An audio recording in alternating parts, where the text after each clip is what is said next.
ಮೊದಲ ಗೀತೆ ಡಾಕ್ಟರ್ ವಿಷ್ಣುವರ್ಧನ್ ಮತ್ತು ಡಾಕ್ಟರ್ ರಾಜ್ಕುಮಾರ್ ಅಭಿನಯದ ಏಕೈಕ ಚಿತ್ರ ಯಾವ್ದಿರಬಹುದು ಗೆಸ್ ಮಾಡಿ ನೋಡೋಣ. ಗಂಧದ ಗುಡಿ. ಗಂಧದ ಗುಡಿ, ಸೂಪರ್.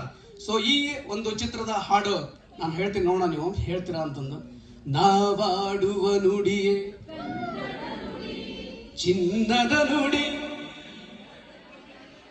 ನಾವಿರುವ ತಾಣವೇ. ಈ ಹಾಡನ್ನ ಹಾಡ್ಲಿಕ್ಕೆ ನಮ್ಮ ಎದುರುಗಡೆ ರಾಜಶೇಖರ್ ಸರ್ ಬರ್ತಾ ಇದ್ದಾರೆ. ಈ ಚಿತ್ರದ ಒಂದು ವಿವಾದಾತ್ಮಕ ಫ್ಯಾಕ್ಟ್ ಏನಂತಂದ್ರೆ, ಅಲ್ಲಿ ವಿಷ್ಣುವರ್ಧನ್ ಅವರು ಬಂದೂಕ್ ಹಿಡ್ಕೊಂಡಿದ್ರು, ಮುಂದ್ಗಡೆ ರಾಜ್ಕುಮಾರ್ ನಿಂತಿದ್ರು. ಅವಾಗ ಅವರು ಗುಂಡು ಹಾರಿಸಿದ್ರಂತೆ, ಅಲ್ಲಿಂದ ನಿಜವಾದ ಗುಂಡು ಹೊರಗೆ ಬಂತು ಅನ್ನೋ ಒಂದು ವಿವಾದಾತ್ಮಕ ಫ್ಯಾಕ್ಟ್ ಇದು. ಆದ್ರೆ ಇದು ನಿಜ ಇರಲಿಲ್ಲ. ಇದರಿಂದ ಸುಮಾರು ಮೀಡಿಯಾದವರು ಇದರದ್ದು ದುರುಪಯೋಗ ತಗೊಂಡು ಬಹಳಷ್ಟು ವಿಷ್ಣುವರ್ಧನ್ ಅವ್ರ ಹೆಸರು ಕೆಡ್ಸಕ್ಕೆ ಟ್ರೈ ಮಾಡಿದ್ರು.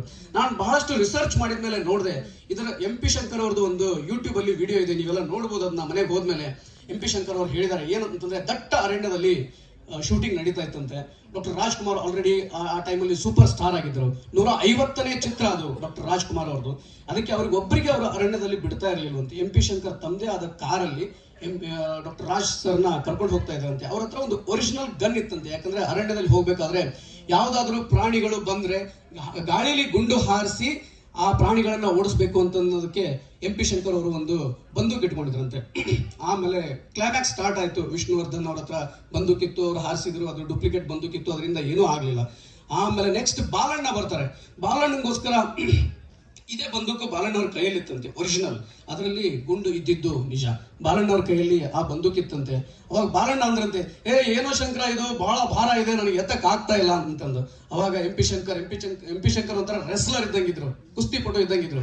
ಅವ್ರು ಬಂದು ಏನ್ ಬಾಲಣ್ಣ ಎತ್ತಕ್ಕಾಗಲ್ಲ ನೋಡಿ ಇಲ್ಲಿ ಅಂತ ನಿಂಗೆ ಒಂದೇ ಕೈಯಲ್ಲಿ ಹಿಡ್ಕೊಂಡು 1, 2, 3, 10ವರೆಗೂ ಎಣಿಸಿದ್ರಂತೆ. ಆಮೇಲೆ ಹೇಳಿದ್ರಂತೆ ಬಾಲಣ್ಣಗೆ ಒಂದು ಬೇರೆ ಡೂಪ್ಲಿಕೇಟ್ ತಂದು ಕೊಡಿ ಅಂತಂದು ತಂದು ಕೊಟ್ರಂತೆ. ಅದಾದ್ಮೇಲೆ ಶೂಟಿಂಗ್ ಆಯ್ತು. ಅದೆಲ್ಲ ಆದ್ಮೇಲೆ ಹಿಂಗ್ ಹಿಡ್ಕೊಂಡು ನಿಂತಿದ್ರಂತೆ MP ಶಂಕರ್. ಆಮೇಲೆ ಹಿಂಗ್ ಕೆಳಗಡೆ ಬಿಟ್ರು, ಬೈ ಚಾನ್ಸ್ ಅವರು ಟ್ರಿಗರ್ನ ಅಮ್ಕಿದ್ದಾರೆ. ಅವಾಗ ಒಂದು ಗುಂಡು ಅವ್ರ ಕಾಲಡಿಯಿಂದ ಒಂದು ಗೇಣಲ್ಲಿ ಒಂದು ದೊಡ್ಡದೊಂದು ತೆಗ್ಗು ಬಿತ್ತಂತೆ. ಸೊ ಅದು ನಿಜ ಆಗಿದ್ದು. ಅದಾದ ತಕ್ಷಣನೇ MP ಶಂಕರ್ ಅವ್ರಿಗೆ ಅದ್ರ ಬಗ್ಗೆ ಬಹಳಷ್ಟು ಪಶ್ಚಾತ್ತಾಪ ಆಯ್ತು, ಬೇಜಾರಾಯ್ತು. ಅವರು ಅಳಕ್ಕೆ ಶುರು ಮಾಡಿದ್ರಂತೆ. ಅವಾಗ ಡಾಕ್ಟರ್ ರಾಜ್ ಬಂದು ಹೇಳಿದ್ರಂತೆ, ಶಂಕರ್ ಹೆದರಕ್ ಹೋಗ್ಬೇಡಿ, ಕನ್ನಡ ಜನತೆಯ ಪ್ರೀತಿ ಇರೋವರೆಗೂ ನನಗೇನೂ ಆಗಲ್ಲ ಅಂತಂದು. ಆಮೇಲೆ ಊಟಕ್ಕೆ ಕರ್ಕೊಂಡು ಹೋಗ್ರಂತೆ. ಇದು ಆಗಿದ್ದು ನಿಜವಾಗ್ಲು.